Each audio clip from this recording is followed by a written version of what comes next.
Hello and welcome to this episode of Asian World Podcast with Dr. Hawkins. Today we're going to explore a two-part issue, so this will be the first episode of two, where we look at the unique phenomenon of American empire in the Philippines. Now, in the early modern and modern periods, several waves of imperialism washed over Southeast Asia. And so early on, you have the first wave, which is Portuguese and Spanish, and we kind of refer to that as the Iberian or the Catholic wave. And then closely thereafter, you have another wave, and this one's kind of a Protestant/corporate wave, where you get the Dutch VOC and you get the British East India Company. And then we get a third kind of hybrid wave, where the French and Indochina have a little bit of elements of both.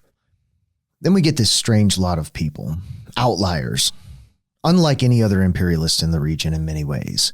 And they're these very weird but fascinating people called Americans, the most unorthodox imperialists that ever were. Now, the Americans are extremely late to the imperial game, and they're extremely late for two reasons. Number one, it's widely accepted that the Americans had already had a colonial experience. The westward movement across the continent was characterized by all of the hallmark elements of empire. So there was land settlement, displacement of indigenous peoples, cultivation of resources, infrastructure being built, the extensions of political power, cultural imprints. And so all the elements of empire systematically move across the continent as Europeans move west throughout the 19th century. Second, there's no real material need for Americans to seek colonies. North America is a dreamer's wish list of resources for industrial development. And so as we move into the late 18th, early 19th, and then 19th centuries in industrialization, if I were to create a wish list of all the things that I want for industrialization, the United States has it. And not only has it, but has it in abundance. Think about it. We have two massive seacoasts, widely accessible, all up and down. We have temperate to tropical climates. We have some of the best agricultural land in the world. In Nebraska, I'm sitting in the middle of it. We have dense forests, mineral deposits of every kind. And eventually, of course, as we move into the 20th century, oceans of fossil fuels beneath the ground. So there is nothing that the Americans lack. There is no viable economic or material rationale for seeking colonies overseas, except maybe a strategic advantage. But even that doesn't always require the financial investment and overhead of maintaining an actual colony.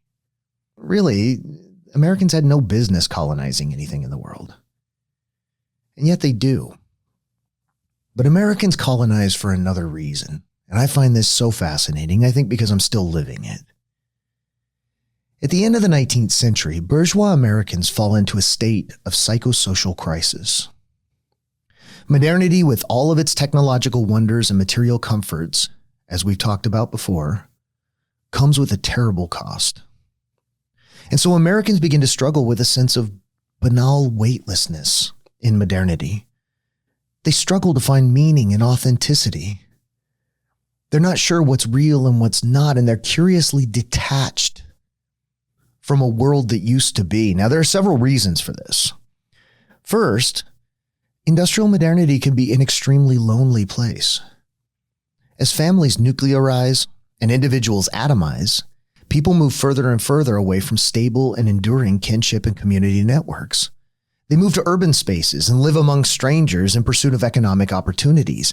And even though they may attain a certain material lifestyle, there remains a great emptiness left by the absence of these communities and these kinships.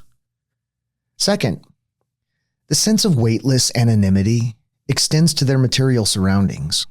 Now look, before industrialization, even if we were poor peasants, we would still have this visceral connection to our existence. Now, what I mean by that is, even if we didn't have a lot of material things, we would still grow our own food, build our own houses, make our own shoes, make our own clothes. All of the existential aspects of my life would revert back to me. And there would be meaning in this. I would have a real, tangible connection to the earth, to the world, to my survival. Now, I don't know about you guys, but I don't make my own shoes. For the most part, I don't grow my own food.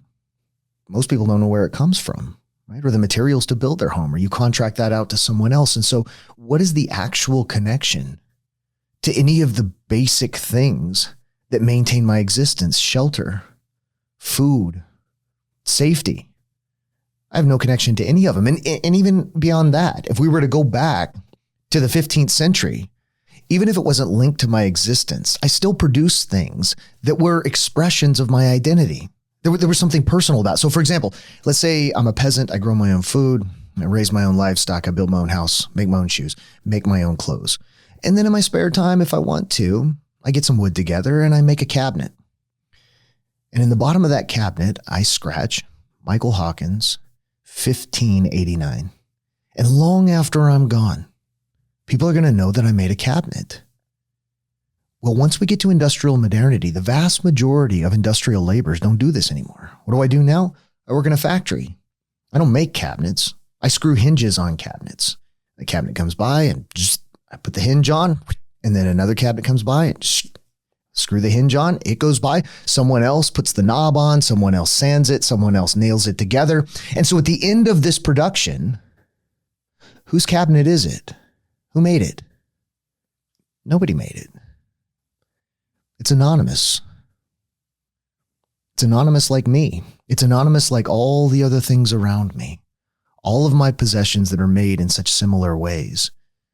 And so there's kind of an alienation about this. There's kind of a quiet desperation in modernity. And so you can see how they start to feel like they're floating freely of everything around them. Third, since the modern mind is above all a hyper-rational mind, science and technology effectively disenchant the world. To be an industrial society, to obtain industrial modernity, necessarily secularizes and sanitizes our beliefs about the world. Science rises to the height of prominence and really kind of determines all of our beliefs after that. Now, I don't mean disenchanted just in terms of religion, but more fundamental beliefs that kind of animate and enchant the world we live in. Things like superstitions, things like taboos, things that used to kind of frame our metaphysical view of the world. And those things would enchant the world. Now, we see in the wake of the rise of industrial modernity a movement called Romanticism, which tries to react against this. And so if you study Romanticism at all, you see that there's a huge emphasis on mythology, huge emphasis on emotion, right? Where they're making the argument that real humanity is not rational humanity, it's emotional humanity. That's what makes us humans, is to have these emotions. And so you take, for example, the Brothers Grimm, who go out to the Volk and they try to find the real roots of their cultural beliefs. And so the Brothers Grimm come back with stories of princesses and monsters and magic and witches and things that used to enchant the world. But hyper-rational minds of modernity know, according to science, those things don't exist. That's what primitive minds believe in. I don't know about that, but that's lonely, right? That's lonely. And furthermore, science says not only is the world disenchanted, but even you, in all your complexity, are scientifically nothing more than a system of cells and electrical impulses, floating on a speck of dust in the cold vastness of empty space. Man, that's depressing. And finally, fourth, at the end of the 19th century, the Americans see the closing of the frontier. Now, it has been widely held that the American character was forged on the frontier, that the real characteristics of modernity that Americans hold most dear, and if you go back and you listen to my other podcast where I break down Breaking Bad in New Mexico, we see a little bit of this. But it was widely felt that these things were born and honed on the frontier. Americans used to say in the early 20th century, look, the world gave us the dregs, right? We took the people nobody else wanted. So you got a potato famine in Ireland, they come to the U.S. You got political upheaval in Italy, they come to the U.S. You've got political upheaval in China, they come to the U.S. And what happens? We pour them into the frontier. And through grit and character and perseverance and intelligence, they were forged into the greatest people on the planet. Or so the Americans argued in the early 20th century. But by the end of the 19th century, the frontier was closed. It was gone. Railroads connected it now. The West had largely been tamed, and people only found it now in things like dime novels, right? And eventually moving pictures. It was so devastating, as a matter of fact, that a historian named Frederick Jackson Turner gave his thesis at the 1894 World's Fair in Chicago, and it was called the Frontier Thesis. And he effectively argued that the era of America is over. America was created and maintained on the frontier. That's where Americans were made. And now there's no more frontier. It's gone. And so Americans, he felt, would become increasingly weak, and detached, and effeminate, and the ruggedness of American character was bound to die. And so as a result, bourgeois Americans in particular were ravaged with new and terrifying mental illnesses, psychological diseases, depressions, and derangements. As a matter of fact, there was a rise of a new disease called neurasthenia, which crippled hundreds of thousands of Americans. Now, neurasthenia, what we would call today, is probably clinical depression. It was otherwise known as nervous prostration, and it was characterized by sadness and withdrawal, weakness and fatigue, and just the inability to see hope, the inability to see meaning, the inability to get up and get out of bed in the morning. And so in essence, it was a state of mental collapse from the pressures and meaninglessness of the modern world. And so as a result, as a reaction to this, by the end of the 19th century, the Americans begin to develop a kind of therapeutic ethos to cope with the modern world. And examining this therapeutic ethos not only explains American empire in the Philippines, but in many ways, it really explains our culture today in 2024. Like, we still are living the therapeutic ethos that develops at the end of the 19th and the early 20th century. Now, if you're interested in this, check out the works of T.J. Jackson Lears. He's absolutely brilliant. He has a book called No Place of Grace, which is fantastic. And then there's another edited volume called Culture of Consumption, I believe it's called. Check it out. He's one of the best on this. But the therapeutic ethos really manifests itself in a variety of ways. The first, maybe most obviously, is consumerism. I mean, we buy lots of stuff, right? Go into your house, try to count the number of possessions that you have. You won't be able to. It's like stars in the sky. Now, there's a purpose behind this. Buying stuff is exciting. Okay. It's always good to have something new, something you want, something you desire, but it's much deeper than that. Buying stuff imbues meaning.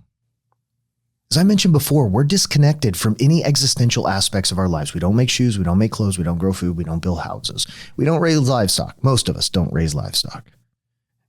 So the only thing left to do is to buy things and make them into validating symbols of all of our hard work, sacrifice, and intelligence. So if I go out and buy a TV, it's great. I love the TV. I can watch things I like on the TV, and I'm going to use the TV and enjoy it. But that's not the end of the TV. When I look at the TV, I don't just see the flickering lights. I see a symbol of my labor. I see a symbol of my dedication and my sacrifice and all that I've put into earning a living. And that possession, the thing that I bought, is a validation to me.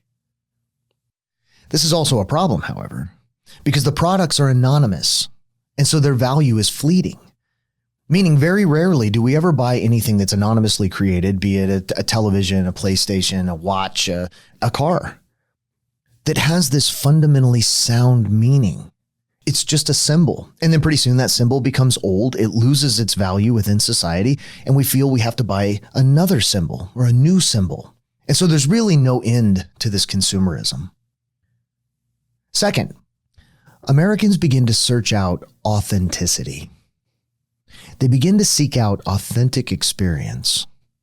And so among the bourgeois classes, particularly in New England, we see the rise of our own American civilizing mission. This overwhelming desire among elites to get out and experience gritty reality. And so they head out into the slums, into the immigrant communities, into the mental hospitals. They work with animals. They are advocating on behalf of the poor and the downtrodden. Now, this experience with poverty and suffering has a double therapeutic effect. On the one hand, an elite member of bourgeois American society, of industrial society, who lives a kind of authentic, cushy life, can leave that life and they can go down and they can exist among the suffering and among the poverty. And not only can they experience this real life, but then they have this sense of superiority, right? This sense of being a savior, that they can go out and they can make a world a better place, which gives meaning to their power and wealth. And so they become deeply activist. Now, of course, they also have the privilege of going out and experiencing real life in the form of poverty and in the form of suffering, in the form of whatever. And they can always return to the comfort of industrial modernity at the end of the day. And so it's this kind of perfect synthesis where they can go out, experience real life, but still have the privilege of retreating back. Now, at universities, this is something I know that a lot of professors deeply guard against. So whenever we plan to study abroad to a place in the developing world, there's always this great caution. I know I did on mine, where you never, ever want to allow your students to engage in what's called poverty tourism. Right? This idea, and the parents will often encourage people. They say, oh, son, I'm so glad you're going to country X, right? And it's good for you to get out, and it's good for you not to experience such a soft life, and you're going to see what real people do and people with real problems and real concerns, and you're going to be able to experience it. And by that experience, you're going to more thoroughly appreciate the life you have back here. Well, we might as well go back 130 years, right? Because it's exactly the same ethos.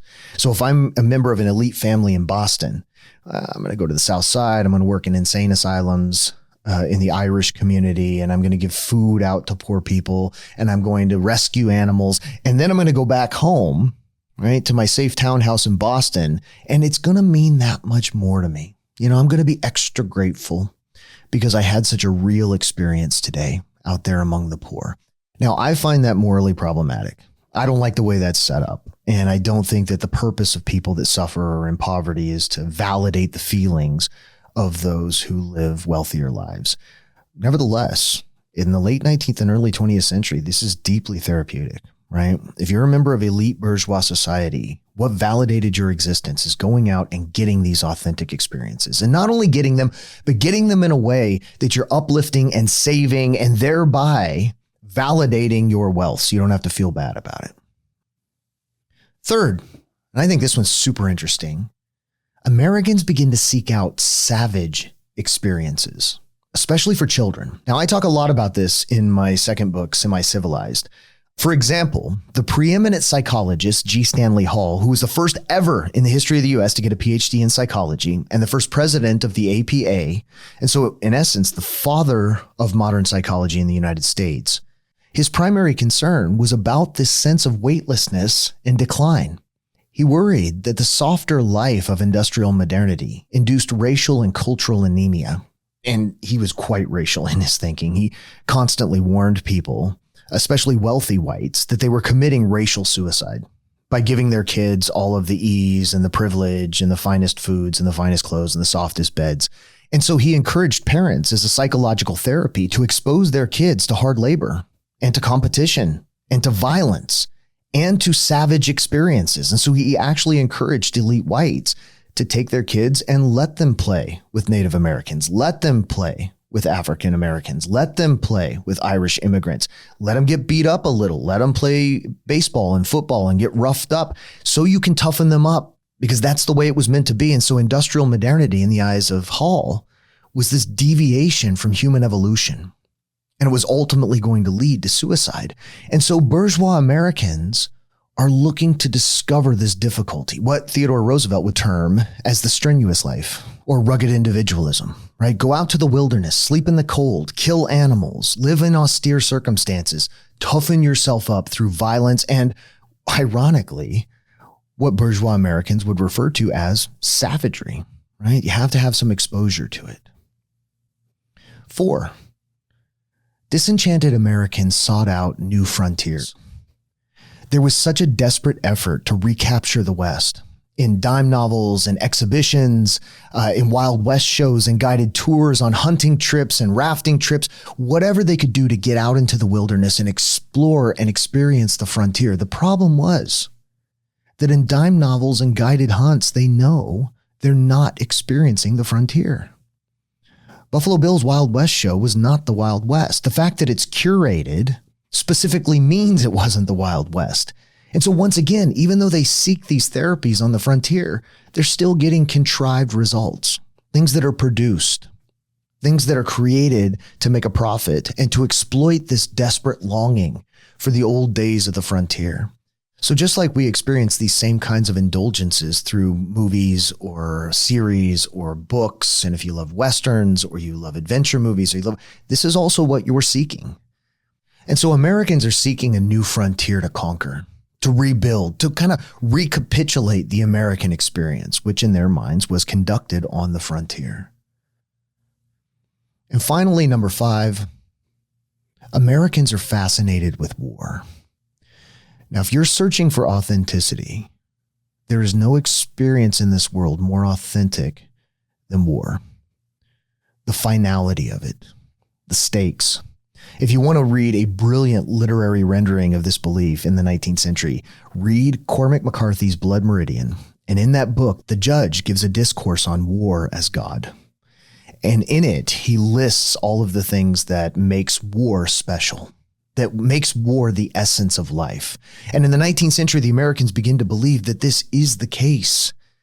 And these sentiments have certainly been enshrined in everything from literature to movies to poetry. Now, I've had the privilege of working with a lot of veterans over the years. My brother served a tour in Iraq himself. And a lot of these veterans, even if they're deeply anti-war, even if they did not want to be there, most of them will tell you that when mortars are falling, when bullets are flying, when you put on your flak jacket and your helmet and you lay on the ground, you got your mouth open so you won't get concussed, you're terrified. But you've also never been more acutely aware of the fact that you're alive. The air moving in and out of your lungs, the blood pumping through your veins, the passage of time.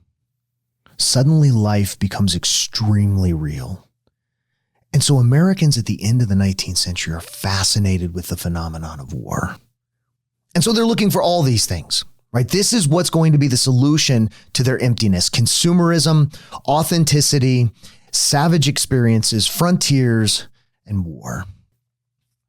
Well, in 1898, the Americans got their ultimate therapeutic opportunity.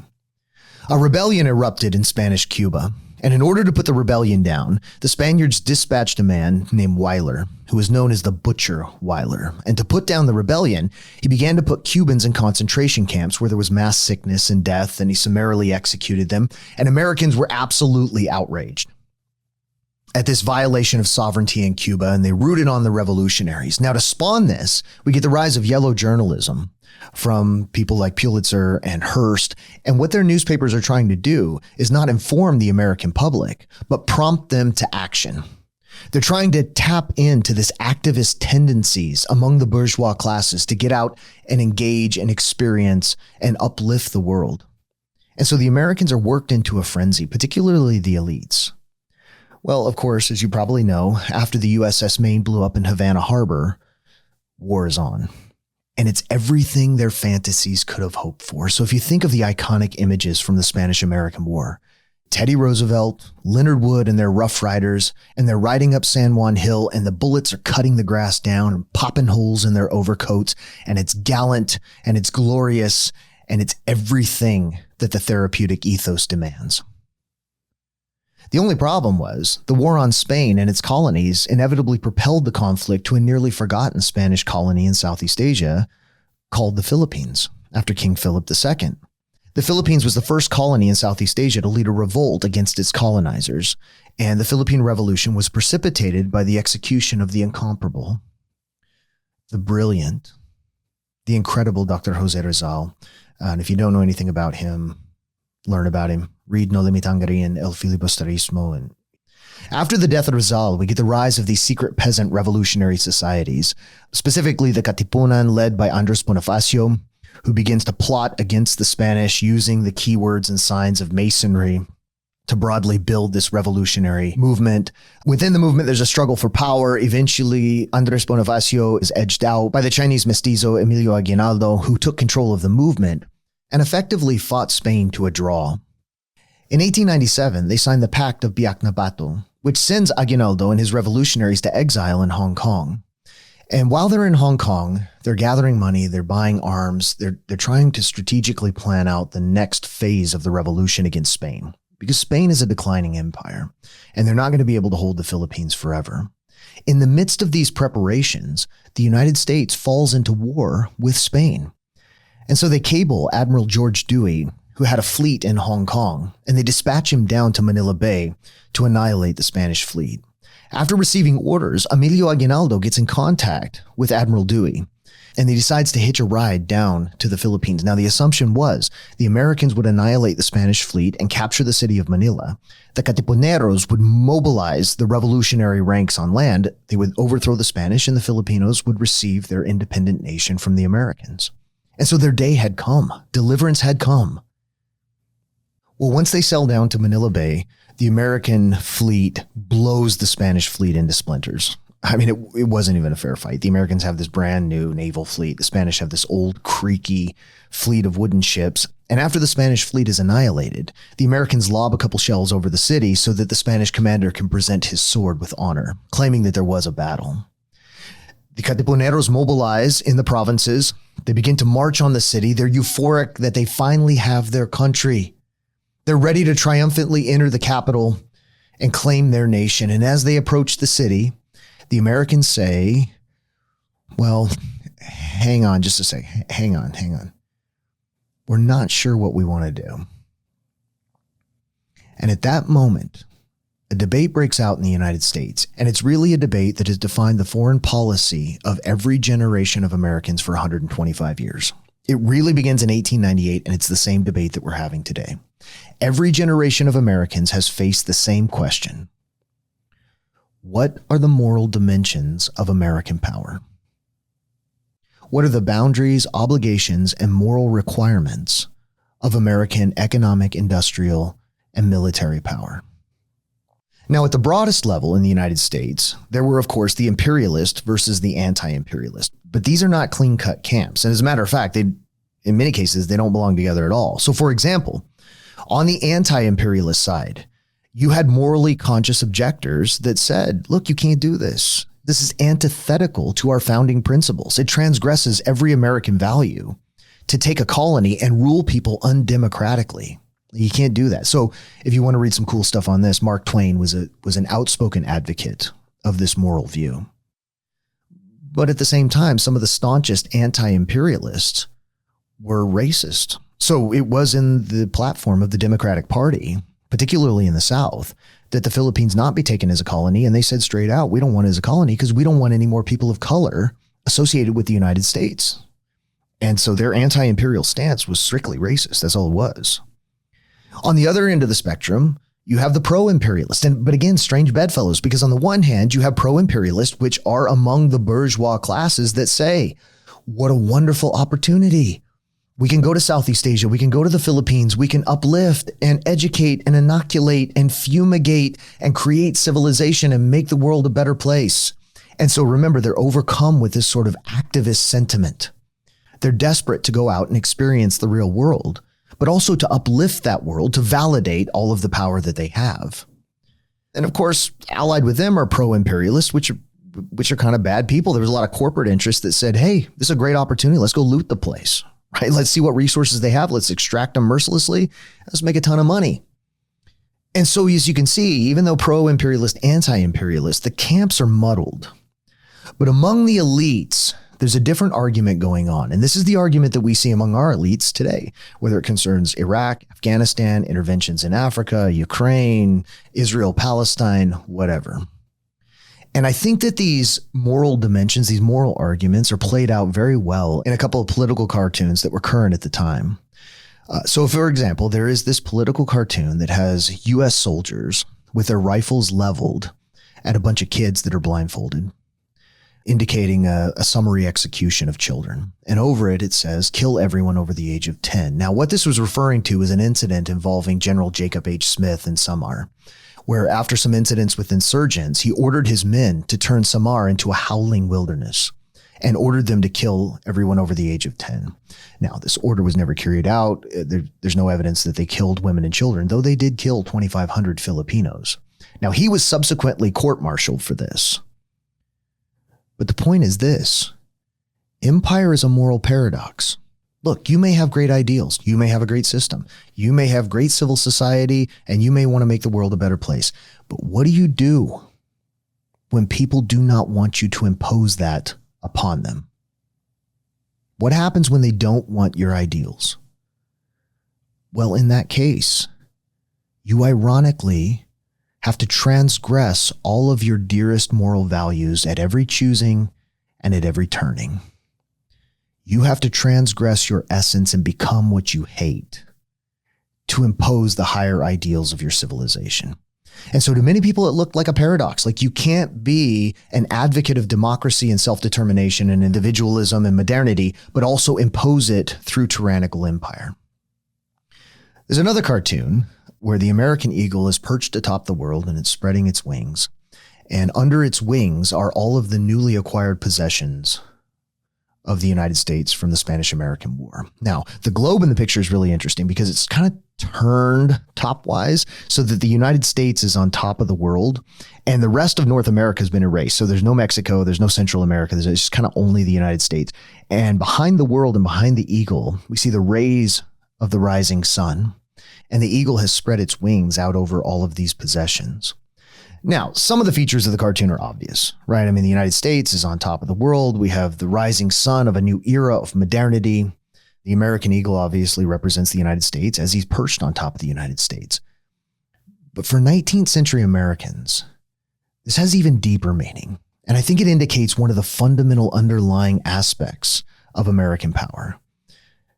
Now, all of these possessions are under the wings of the eagle. Now, I don't know if you've ever heard that expression, I'm going to take him under my wing, right? Or he took me under his wing. Now, if you don't know where that comes from, it comes from the Bible, and in particular, the New Testament. And there's this part of the New Testament where Jesus ascends a hill and he looks down over Jerusalem and he laments. And he says, "O Jerusalem, how oft I would have gathered ye, as a hen gathereth her chicks." Now, Jesus, in his ways, alluding to pretty common understandings of agricultural life. And I don't know if you've ever had chickens, but if a storm kicks up or there's danger, a mama chicken will start to call and her little chicks will scramble to her and she'll fluff up and she'll kind of sit on those chicks, taking them under her wings to protect them. But in this lament, Christ says, "O Jerusalem, how oft I would have gathered you, as a hen gathereth her chicks. But ye would not." Now, if you know anything about the New Testament, why would they not?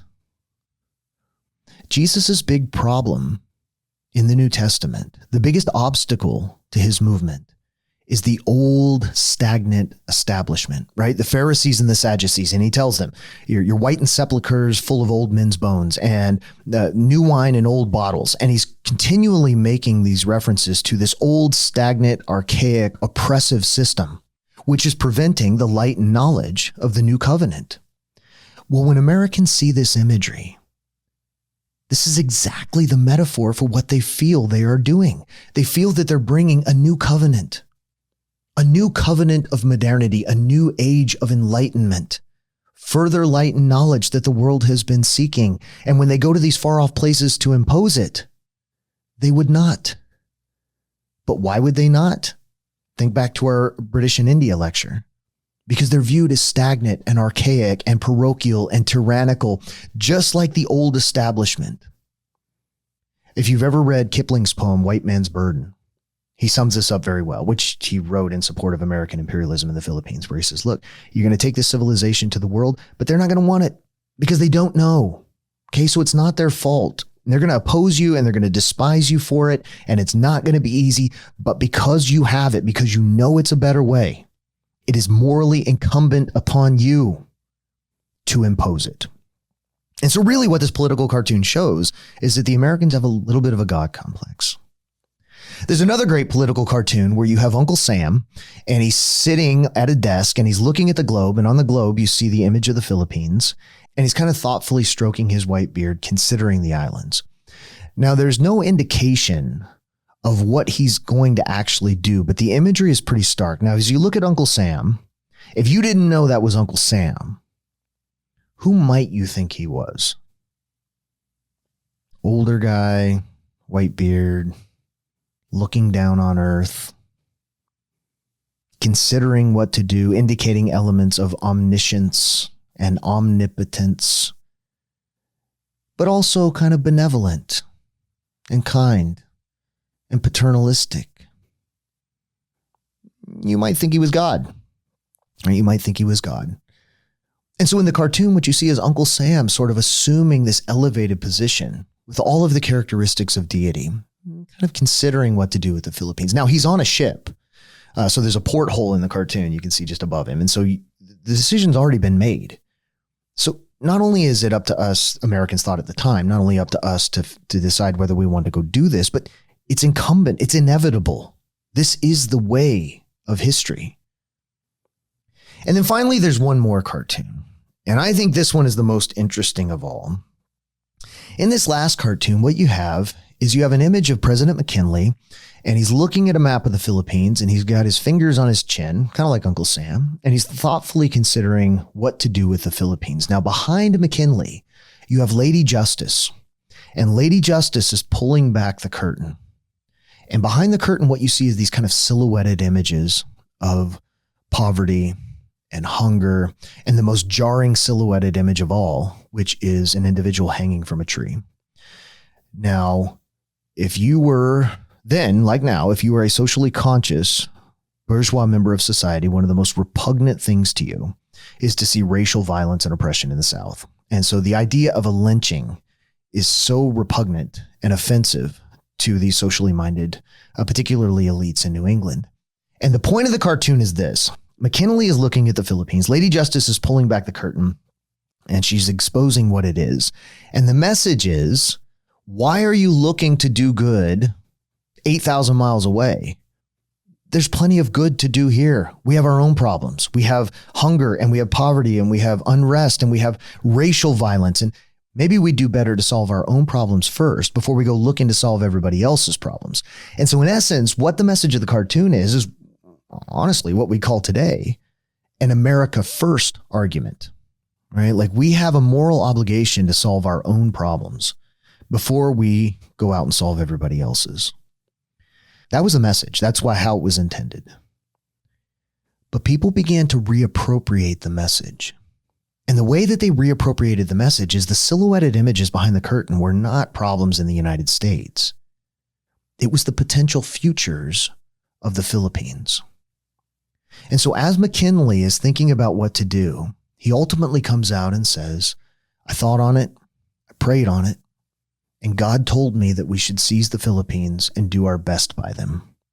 Now, on a more tactical level, the decision was made for a reason that has really dictated American interventions since the Spanish-American War, all the way up till now. And it's a concept known as contingent necessity. And what contingent necessity is it's a moral argument that says, if we don't, what will happen? What are the consequences of non-intervention? And so from the American perspective, they felt if we don't go and seize the Philippines, one of three things is going to happen. And it'll be bad no matter what it is. So number one, they said, look, Spain could come back. And that would be dishonorable. It would leave the Filipinos vulnerable. And of course, if the Spanish come back, they're going to be looking for revenge. And so we can't let that happen. We can't have fought this war to get rid of the Spanish just to let the Spanish come back in. Number two, the Americans felt that if they did not seize the Philippines, someone else inevitably would. Now, there's some credibility to this. The world's crawling with predatory imperialists. And so the Americans said, if we didn't, then the British will snatch him up, right? The French will snatch him up. The Germans, heaven forbid the Japanese, the Americans said they'll snatch him up. They're looking for colonies in Southeast Asia. And the Americans thought, kind of in their hubris, of all of these imperial systems, we are the most benevolent. We're really their best alternative when it comes to empire. And finally, American policymakers argued that if they didn't seize the Philippines, that the Philippines would descend into civil war. Now, of course, Filipino nationalists and others claim this would never happen. This was completely absurd. Probably, it should be noted that the Philippines, even to this day, is still characterized by sharp ethno-linguistic differences. So if you look at Marcos, who is Ilocano, or you look at Duterte, who is Bisaya, or you look at the giant Tagalog clans that have controlled much of commerce and political power in the Philippines, there are ethnic rivalries, not to mention the ethno-linguistic and religious rivalries between minorities like the Moros. And so whether civil war would happen or not is difficult to say, but Filipinos, of course, maintain that it would not. But as the Americans consider these things, Spain coming back, other predatory imperialists, civil war in the Philippines, the moral solution becomes obvious. Americans feel morally compelled to seize the colony. Now, I really enjoy talking about this because I will admit that I find myself divided on the subject, even in things that should be clear. I have kind of a divided mind, and I kind of like to explore things on which I'm not settled, right? On which I don't think I have it all figured out. And this is definitely one of them. So let me explain it like this. On the one hand, I'm pretty anti-war. Yeah, I'm pretty anti-war libertarian. I don't see American interventions resulting in making the world a better place. And so you look at Vietnam, you look at illegal interventions in Laos and Cambodia and the rise of the Khmer Rouge. I don't particularly agree with the Iraq War. I don't agree with aspects of the Afghan War. And so I'm not a huge advocate of the United States going out, intervening and trying to make the world a better place. Now, as I say that, I'm also going to speak out of the other side of my face. If I had a time machine, the first thing I would go back and do is I would go back and try to stop the Cambodian genocide. I have a special love for Cambodia. I love the place. And it breaks my heart that something like that ever happened. And if I had the power to stop it, I would. Even during the Iraq War, it was funny to watch. You get celebrities that come out and they say, George Clooney, for example, like, I hate the Iraq War. It's illegal. It's horrible. What are Americans doing? We have no business intervening anywhere in the world. And then literally 5 minutes later, George Clooney would turn around and say, why aren't we intervening in Darfur? There is a genocide going on in Darfur. How can we stand by and be complicit in this genocide? Well, that's a great example. I don't know if you've ever seen the movie Hotel Rwanda, but if you've ever seen the movie, you know what the point of that movie is? The point of that movie is if you live in what used to be known as the first world, or you live in a stable part of the world that used to colonize, and you did not intervene in Rwanda to save lives, shame on you. And there's a great scene in the film where Nick Nolte, who's always kind of a severe guy, he's kind of scary just to watch act, but he's talking to Don Cheadle, and he eventually tells John Cheadle's character, look, nobody's coming for you. Okay? Nobody cares. Nobody's coming. You got to sort this out on your own. And then there's the very dramatic scene where the journalists, including a young Joaquin Phoenix, is forced to evacuate the hotel. And Joaquin Phoenix, as he's moving to the transport, is sobbing uncontrollably. And he's begging forgiveness and saying sorry to every Rwandan that he sees. Why is he saying sorry? Why is he sobbing? Because he feels a moral obligation to intervene. If you have the financial, the political, or the military means to stop violence, and you don't, well then shame on you. And so why I find this question so fascinating is I'm just as passionate about both sides, right? I mean, on the one side, I'm very passionately anti-war in, I think, foolish interventions and destruction and death and war. And at the same time, if I see those kinds of things in the world and I feel that I have the power to stop them, speaking broadly as an American, right, then I feel we have a moral obligation to do it. And so the debate has been going on since 1898, and I suspect it won't stop anytime soon. Well, at last, the Americans decide to keep the Philippines. They purchased them from Spain for $20 million, and the Filipinos feel betrayed. They're not allowed to enter the city. Tensions build, and war breaks out. Now, this is the war nobody's ever heard of. It's called the Philippine-American War. It was the United States' first asymmetrical war, meaning that it was an insurgency war, not a conventional war. And so you had regular Filipino citizens that were farming by day and fighting in the evening time, or spies everywhere, a lot like Vietnam, a lot like Iraq or Afghanistan. Now, the problem with this kind of war is that it's extremely messy, it's extremely dirty, and perhaps true to the first cartoon, it forces the Americans to transgress every one of their ideals. So the only way that you put down an insurgency war is you have to surveil the population, right? So you have to stop the coming and going of insurgents, and you have to stop the coming and going of contraband, meaning arms, money, food, whatever that supports the insurgencies. And the only way to do that effectively is to concentrate the population so you can surveil them. In other words, to create concentration camps. Now, we have conflated concentration camp with Nazi death camp, and those aren't always exactly the same thing. So a concentration camp is just a camp where you concentrate people for surveillance. So for example, during the Second World War, the United States rounded up and concentrated the population of Japanese Americans during the war in internment camps. And so that was a concentration camp. And the reason they did is to concentrate the population so they could surveil them. Now, in the end, the Americans win after 4 years. It cost the Americans 4,500 lives, cost the Filipinos between 10 and 15,000 war casualties. But the real damage to the Philippines was probably the 250,000 to 300,000 deaths that largely resulted from the concentration camps. When you concentrate populations, the greatest challenges are sanitation and disease and food and the basic logistics of living. And so the real cost, the real horror of the Philippine-American War, not to discount any violence that occurred anywhere, but the real cost was in the concentration of the population. Now, I'm going to leave it there for right now. But when we come back next time on part 2, we'll pick it up next time with the incredibly fascinating and frankly odd ways that the Americans conduct the colonial project. So I'll see you then. Thank you again for listening to this episode of Asian World Podcast with Dr. Hawkins. Please like and subscribe. If you'd like to support this podcast, please check out the link below. Also check out my other published works, including our YouTube channel and an audio version of Making Moros. Thanks again. See you next time.